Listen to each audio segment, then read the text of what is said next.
প্রিয় ভিউয়ার্স, আসসালামু আলাইকুম। প্রতি শুক্রবারের মতো আজকেও আপনাদেরকে একটি বিশেষ রোগীর সাথে পরিচয় করিয়ে দেব। যে রোগী আগে হাঁটতে পারতো না, কোমরের শিরাগুলো চেপে গিয়েছিল, মানে শিরা বলে, আসলে আমরা যারা স্পাইন সার্জন আমরা বলি নার্ভ। কোমরের নার্ভগুলো চেপে যাওয়ার কারণে উনি হাঁটতে পারতেন না।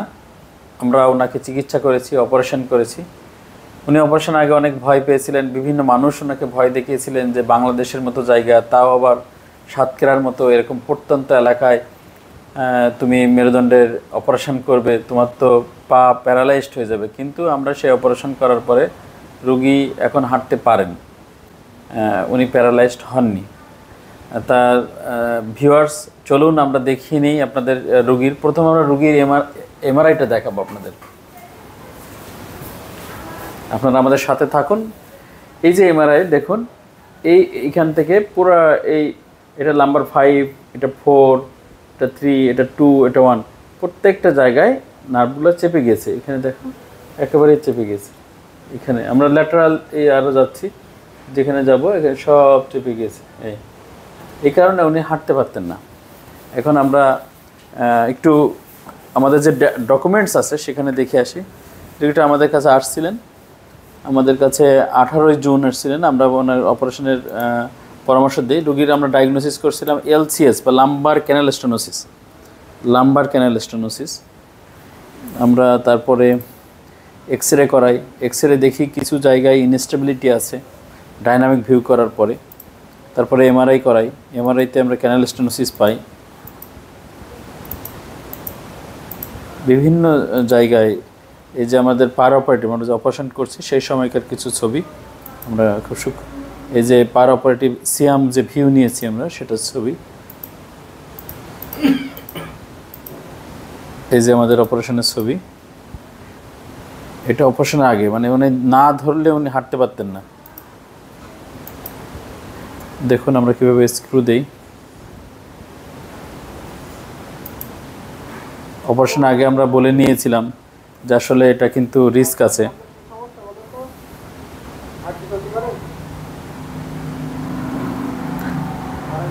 পারে না, উনি বলছেন যে উনি হাঁটতে পারেন না।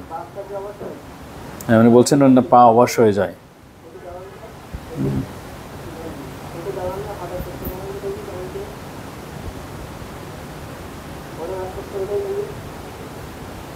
খুব কষ্ট, না ধরলে উনি উঠতে পারতেন না।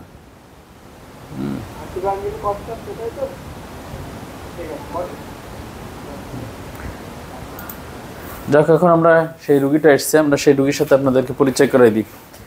আসসালামু আলাইকুম। ওয়ালাইকুম আসসালাম। কি নাম আপনার মা? মিস নাজমা খাতুন। নাজমা খাতুন, আপনি এদিকে আসুন।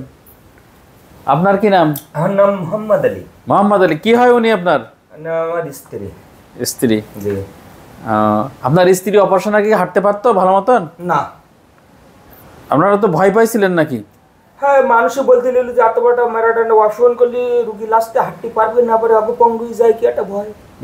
আপনার কি মনে হয়েছিল? আমার ওই মনে হয়েছিল। তো এখনো তো ভয়টা কাজ করতেছে? না, মানে ভয় একটু কাজ করতে, কিন্তু হাঁটতে পারছেন। আসেন আমার সাথে একটু হেঁটে হেঁটে আসেন। কিছু ধরবে না, না ধরে হেঁটে আসেন, চলে। ভয় পাওয়ার কোনো দরকার নেই। এবার বসেন, ওখানে চেয়ারে বসেন, কোনো সমস্যা নেই। না, আসতে না, জোরেই বসুক। হ্যাঁ, ভয়টা রয়ে গেছে, আরো আরাম করে বসেন। হ্যাঁ, হেলান দিয়ে বসেন, কোনো সমস্যা নেই। মানে অনেকদিন পরে এরকম মানে সাহস পাচ্ছেন না, তাই তো? হ্যাঁ, ভয় লেগ দিছে। কোনো ভয় নেই। আবার ওঠেন, আস্তে না, আপনি জোরে জোরেই ওঠেন। পাট, বিসমিল্লাহ, আবার হাঁটেন, নিজে নিজে হেঁটে যান। হেঁটে গিয়ে আপনি ওনাকে রিসিভ করেন, ধরেন। মানে সাতক্ষীরার মতো জায়গায় মেরুদণ্ডের এরকম অপারেশন করে স্ক্রু বসানো যায়, এটা কি আপনাদের এখন বিশ্বাস হয়েছে? জি, আলহামদুলিল্লাহ। আল্লাহ যেন আপনাদের সুস্থ রাখে। আমরা তো মানে আপনি হাঁটতে পাচ্ছেন, অনেকেই ভয়, মানে মেইন হলো সবার একটাই কথা, মেরুদণ্ডের অপারেশন করলে পা অবশ। আসলে যদি সেটা হতে পারে, যদি আপনি মেরুদণ্ডের চিকিৎসক বা স্পাইন সার্জন না দিয়ে অন্য সার্জন দিয়ে যদি এই মেরুদণ্ড অপারেশন করেন, তখন এরকম হতে পারে। এই জন্য আপনার আজকে দেশবাসীর কাছে আমার মেইন যে থিম সেটা হচ্ছে বাংলাদেশের মতো জায়গায় মেরুদণ্ডের সুচিকিৎসা দেওয়া সম্ভব। তবে আমি দেশবাসীকে বলবো, যারা মেরুদণ্ডের বিশেষজ্ঞ তাদের কাছে আপনারা যাবেন, তাদের কাছ থেকে সেবা নেবেন এবং বাংলাদেশেই সেবা নেবেন। বাংলাদেশের এখন অনেক মানুষ, অনেক চিকিৎসক মেরুদণ্ডের বিশেষজ্ঞ আছেন, তারা সবাই দক্ষতার সাথে সফলতার সাথে চিকিৎসা দিচ্ছেন। আর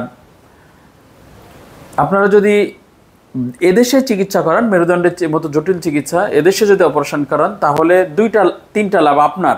সেটা হচ্ছে যে আপনি এই রুগীটা অপারেশনের পরে, এই যেমন উনি আমাকে দেখাতে আসছেন, আপনারাও দেখাতে আসতে পারবেন, কোনো সমস্যা অসুবিধা হলে জানাতে পারবেন, আর আপনাদের অর্থনৈতিক ক্ষতিটা কম হবে। আপনি যদি আজকে বিদেশে যেতে অনেক অনেক খরচ, সেই খরচটা বেঁচে যাবে। আর দেশের লাভ হলো, দেশের লাভ দুইটা, ডাক্তার তৈরি হবে অনেক বেশি, তারা এই কাজ করতে করতে অভ্যস্ত হয়ে তারা আরো বেশি ভালো দক্ষতার সাথে সেবা দিতে পারবে। আর দেশের যে বৈদেশিক মুদ্রা সাশ্রয়ে দেশ অর্থনৈতিকভাবে এগিয়ে যাবে। ওই দেখায় যে এক্সরেটা এখন কেমন আছে, ইনস্টেবিলিটি ছিল অনেক লেভেলে। এই জন্য আমরা এই যে ল্যাটারাল ভিউতে দেখলে মনে হচ্ছে না 5টা স্ক্রু, স্ক্রু প্লেসমেন্ট খুব সুন্দর হয়েছে, কিন্তু এইভাবে দেখলে মনে হয় কি 10টা স্ক্রু। এটাই নিয়ম। আমরা খুব সুন্দর আছে। তা ঠিক আছে, আমরা দর্শকদের কাছ থেকে বিদায় নেব, বিদায় নেওয়ার আপনারা আপনাদের কাছ থেকে বিদায় নেব।